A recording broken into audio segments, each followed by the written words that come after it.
Hi అండి. అందరికీ నమస్కారం అండి. ఫ్రెండ్స్ మనకి ఇప్పుడిప్పుడే మరొక ముఖ్యమైన అప్డేట్ అయితే రావడం జరిగిందండి. అది కూడా తెలంగాణ రైతు బంధుపై ఒక గుడ్ న్యూస్, మరొక బ్యాడ్ న్యూస్ అంటూ ఇప్పుడే మనకొక లేటెస్ట్ అప్డేట్ అయితే రావడం జరిగిందండి.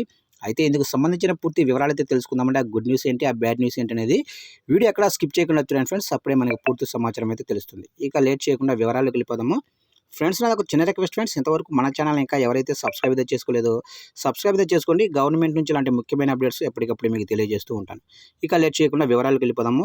ఇక రైతులకు శుభవార్త అందించింది కాంగ్రెస్ ప్రభుత్వం. ఇప్పటి వరకు 1 నుంచి 4 ఎకరాలు ఉన్న రైతులకు మాత్రమే రైతు బంధు వచ్చేది. ఇకపై 4 ఎకరాల కంటే పైన ఉన్న రైతులకు కూడా డబ్బులైతే అకౌంట్లో జమ చేయడంపై కీలక ప్రకటన అయితే విడుదల చేసింది. ఇక రైతు బంధు డబ్బుల జమపై కేబినెట్లో చర్చించినట్లు మంత్రి పొంగులేటి శ్రీనివాసరెడ్డి వెల్లడించారు. ఇప్పటి వరకు 84% మందికి రైతు బంధు సాయం అందించామని తెలిపారు. ఇక రాబోయే 2 రోజుల్లో సాయం 93% చేరుతుందని అన్నారు. అర్హులందరికీ సాయం అందిస్తాము, డబ్బుల జమపై అధికారులకు ఆదేశాలు ఇచ్చాము అని వెల్లడించారు.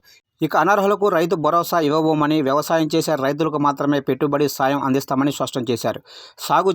సాగు చేయడానికి పనికిరాని కొండలు, గుట్టలు, ఆఖరికి రోడ్లు ఉన్న స్థలానికి కూడా రైతు బంధు సాయం ఇచ్చారని ఆయన విమర్శించారు. చూశారు కంటే మొత్తం మీదుగా రైతు బంధుపై తెలంగాణ సర్కార్ క్లారిటీ అయితే ఇచ్చిందండి. అయితే ముందుగా గుడ్ న్యూస్ ఏమిటంటే ఇది ఇప్పటి వరకు 1 నుంచి 4 ఎకరాలు ఉన్న రైతులకు మాత్రమే ఈ రైతు బంధు అయితే వర్తించేది.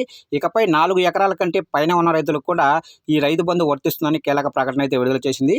రెండోది వచ్చేసి బ్యాడ్ న్యూస్ చూసుకున్నట్లయితే ఇక అనర్హులకు రైతు భరోసా ఇవ్వబోమని క్లారిటీ అయితే చేశారు. అయితే వ్యవసాయం చేసే రైతులకు మాత్రమే ఈ పెట్టుబడి సాయం అందిస్తామని స్పష్టం చేశారు. ఇక సాగు చేయడానికి పనికిరాని కొండలు, గుట్టలు, ఆఖరికి రోడ్లు ఉన్న స్థలానికి కూడా ఇంతకుముందు అయితే రైతు భరోసా ఇచ్చేశారు. ఇప్పుడైతే వారందరికీ కూడా రైతు బంధు కట్ చేస్తామని, అయితే అర్హులకు మాత్రమే ఈ రైతు భరోసా ఇస్తామని క్లారిటీ అయితే ఇచ్చినట్లుగా తెలుస్తుంది ఫ్రెండ్స్.